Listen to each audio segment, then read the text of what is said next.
মঞ্চ থেকে চলচ্চিত্র অভিনয়ের সবখানে তিনি রাজত্ব করেছেন দুর্দান্ত প্রতাপে। কয়েক দশক নিজের অভিনয় দিয়ে নিজেকে কিংবদন্তিতে পরিণত করেছেন তিনি হুমায়ুন ফরিদী। আজ 29শে মে এই গুণী অভিনেতার জন্মদিন।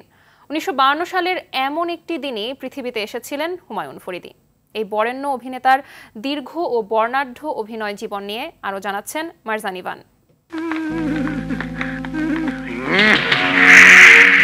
বাংলাদেশের চলচ্চিত্রের একজন কিংবদন্তি অভিনেতা ছিলেন হুমায়ুন ফরিদী। খল চরিত্রে অভিনয় করেও যে সুপারস্টার হওয়া যায়, লাখ লাখ দর্শকের মনে জায়গা করে নেওয়া যায়, সেটি তিনি চোখে আঙ্গুল দিয়ে দেখিয়ে গেলেন। ভিলেন চরিত্রকে ভিন্ন এক মাত্রা দিয়েছিলেন হুমায়ুন ফরিদী। রূপালী পর্দায় কখনো তাকে দেখে ভয় লাগতো, কখনো হাসি পেত, কখনো আবার মায়া লাগতো। ওটা যদি তুমি ছেড়ে দাও তাহলে হয়তো তোমার ভালো লাগবে না, তুমি অসুস্থ হবে। বেঁচে থাকলে আজকের এই দিনে 72 বছরে পা রাখতেন তিনি। 1952 সালের 29 মে ঢাকার নারিন্দায় জন্মগ্রহণ করেন হুমায়ুন ফরিদী। ফরিদী 1970 সালে উচ্চ মাধ্যমিক পরীক্ষা দেন চাঁদপুর সরকারি কলেজ থেকে। এরপর ঢাকা বিশ্ববিদ্যালয়ে ভর্তি হন। মুক্তিযুদ্ধ শুরু হলে সশরীরে যোগ দেন মুক্তিযুদ্ধে। দেশ স্বাধীনের পর জাহাঙ্গীরনগর বিশ্ববিদ্যালয়ে অর্থনীতি বিভাগে ফের শিক্ষা জীবন শুরু করেন।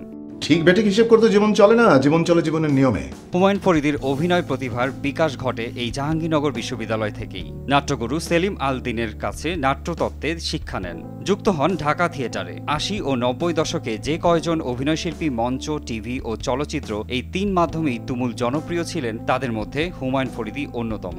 তুমি এত পরিশ্রম করবে অথচ তার মূল্য পাবে না, তা হবে না, তা হবে না। এই গুণী অভিনেতা কাটিয়েছেন দীর্ঘ ও বর্ণাঢ্য অভিনয় জীবন। 1982 সালে বাংলাদেশ টেলিভিশনে প্রচারিত নীল নকশার সন্ধ্যায় ও দূরবীন দিয়ে দেখুন নাটকে অভিনয় করে হুমায়ুন ফরিদী তাক লাগিয়ে দেন। তার অভিনীত ধারাবাহিক নাটক সংসপ্তক আজও দর্শকের স্মৃতির পাতায় ভাস্কর।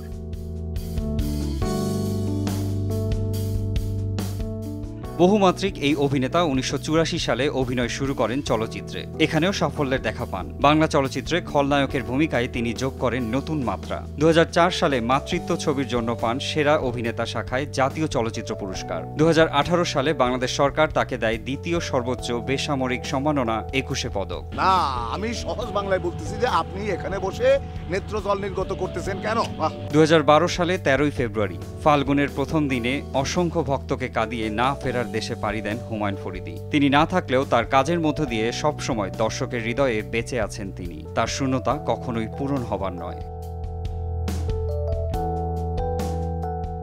মারজান ইভান, RTV।